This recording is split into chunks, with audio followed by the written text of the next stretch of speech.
My YouTube channel. हाँ जी बच्चों, आज जो मैं आपको करवाने जा रही हूँ ये क्लास 10th का बेटे चैप्टर 6 का एक्स्ट्रा क्वेश्चन है। क्वेश्चन इंटरेस्टिंग है। पहले क्वेश्चन क्या है बेटे, give an example each for when the two rectangles are similar not similar. आपको टू एग्जांपल देने को बोल रहा है, क्योंकि टू रेक्टेंगल बनाने को बोल रहा है जो सिमिलर हों। ठीक है जी, ऐसे रेक्टेंगल बताओ। जो सिमिलर नहीं हूँ वो भी बताओ। ठीक है जी, पहले तो आपको मैं बेसिक क्लियर करती हूँ बेटे। आपने 6 चैप्टर पढ़ा होगा, 6.1 से ना स्टार्टिंग में ही देखना आप, वहाँ पे एक रिजल्ट लिखा हुआ है, टू पॉलीगन्स आर सिमिलर। वहाँ पे देखो ट्रायंगल सिमिलर की बात सेकंड एक्सरसाइज में की हुई है। वहाँ पे लिखा हुआ two polygons are similar. Polygons क्या होते हैं? जो लाइन के साथ फिगर बनती है, वो कोई भी हो सकती है, रेक्टेंगल, स्क्वायर, ठीक है, पेंटागन, कोई भी शेप हो सकती है बेटे। ठीक है, वो सिमिलर कब होती है, उसकी कंडीशन है बेटे, कॉरस्पॉन्डिंग एंगल्स इक्वल होने चाहिए, corresponding sides have same ratio, corresponding sides की जो रेशियो है वो सेम होनी चाहिए। ठीक है जी, अब पहले हम सिमिलर की बात करते हैं। रेक्टेंगल सिमिलर कब होगा? देखो, कोई भी टू रेक्टेंगल ले लो बेटे, वो सिमिलर कब होगा? ये ABCD ले लो इसको मैं, ठीक है जी, इसको DEFGH ले लेती हूँ। ओके, देखो इसके पहली कंडीशन क्या है, corresponding angles are equal. Corresponding angle तो बेटे इसके इक्वल ही होंगे।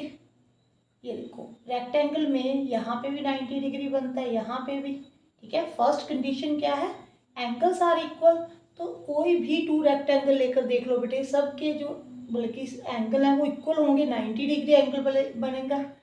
यहाँ पे एंगल्स आर इक्वल। देखो ए जो है बेटे ई के इक्वल है, बी जो है बेटे वो एफ के इक्वल है, कॉरस्पॉन्डिंग बोला हुआ है ना।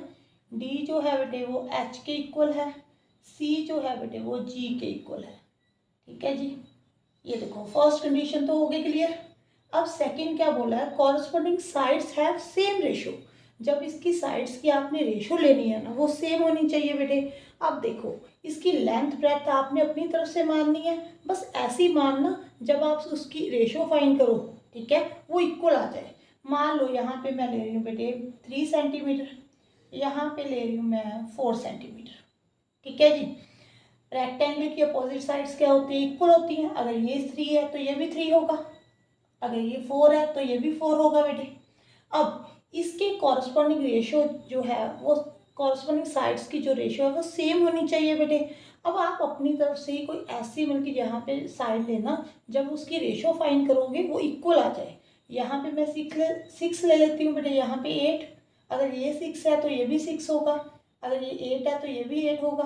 ठीक है जी, अपोजिट साइड्स जो होती है इक्वल होती हैं। अब साइड्स की रेशियो निकालो, AB/EF 3/6 हो गया, 1/2 आ गई बेटे। BC/GH 4/8, कटिंग कर दो 1/2, ये भी 1/2 हो गई बेटे। CD/GH 3/6 कर दो, ये भी 1/2 हो गई। कौन सी रहेगी, AD/EH कर दो बेटे, यहाँ पे 4/8 आ जाएगा। ये देखो इक्वल आ गई, दोनों कंडीशन फुलफिल हो गई। एक तो एंगल्स इक्वल होने चाहिए, एंगल तो चलो कोई भी टू रेक्टेंगल ले लो बेटा इक्वल ही होंगे, 90 डिग्री ही बनेंगे रेक्टेंगल में। ठीक है जी, उसकी साइड जो भी हो एंगल सेम होंगे। साइड जो है वो ऐसे माननी है कि जो उसकी रेशियो आए वो सेम आ जाए। देखो अगर मैंने यहाँ पे 3 लिया तो 6 ले लिया यहाँ पे, अगर मैंने यहाँ पे 4 लिया तो 8, 4 2 8 होता है। ओके, ये सिमिलर की बेटे एग्जाम्पल दी है मैंने। अब नॉट सिमिलर, सिमिलर कब नहीं होगी, देखो एंगल तो आप अनइक्वल कर नहीं सकते यहाँ पे, क्योंकि इक्वल ही होते हैं। कोई भी रेक्टेंगल ले लो, आप साइड ही है बेटे उसको अनइक्वल कर दो। यहाँ पे चलो 6 रहने दो, यहाँ पे 5 कर दो, यहाँ पे भी 5 हो जाएगा नॉट सिमिलर में। ठीक है, अब देखो ये 3/6 आ गई, यहाँ पे आ जाएगा 5/4, यहाँ पे AD 4/5 आ गई बेटे। देखो साइड्स की जो रेशियो है वो इक्वल तो नहीं है यहाँ पे, ये नॉट सिमिलर की एग्जांपल होगी।